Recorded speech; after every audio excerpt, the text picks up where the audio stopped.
may be forced to decide about things that no one seems to know, or to be willing to say.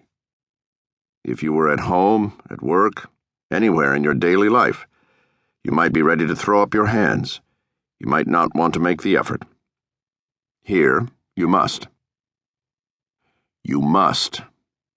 Let me remind you, there was a real crime. No one will dispute that.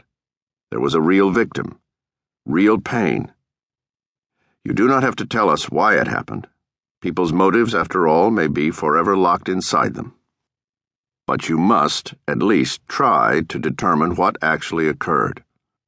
If you cannot, we will not know if this man deserves to be freed or punished. We will have no idea who to blame. If we cannot find the truth, what is our hope of justice? Spring. Chapter 1. I should feel sorrier, Raymond Horgan says. I wonder at first if he is talking about the eulogy he is going to deliver. He has just looked over his notes again and is returning 2 index cards to the breast pocket of his blue serge suit. But when I catch his expression, I recognize that his remark was personal.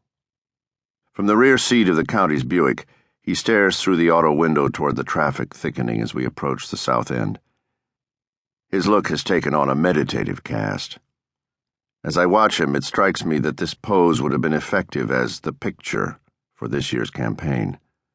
Raymond's thick features fixed in an aspect of solemnity, courage, and a trace of sorrow. He shows something of the stoic air of this sometimes sad metropolis, like the soiled bricks and tar paper roofs of this part of town. It is a commonplace among those working around Raymond to say he does not look well. 20 months ago, he split with Anne, his wife of 30 years. He has picked up weight and a perpetual grimness of expression which suggests he has finally reached that time of life when he now believes that many painful things will not improve. A year ago, the wagering was that Raymond did not have the stamina or interest to run again, and he waited until 4 months before the primary to finally announce. Some say it was addiction to power and public life that made him proceed. I believe the chief impulse was Raymond's outright hatred of his primary opponent, Nico Della Guardia, who was until last year another deputy prosecuting attorney in our office. Whatever the motivation, it has proved a difficult campaign. While the money lasted, there were agencies involved and media consultants. 3 young men of dubious sexuality dictated as to matters such as the picture, and saw to it that this image of Raymond was applied to the backside of one of every 4 buses in the city.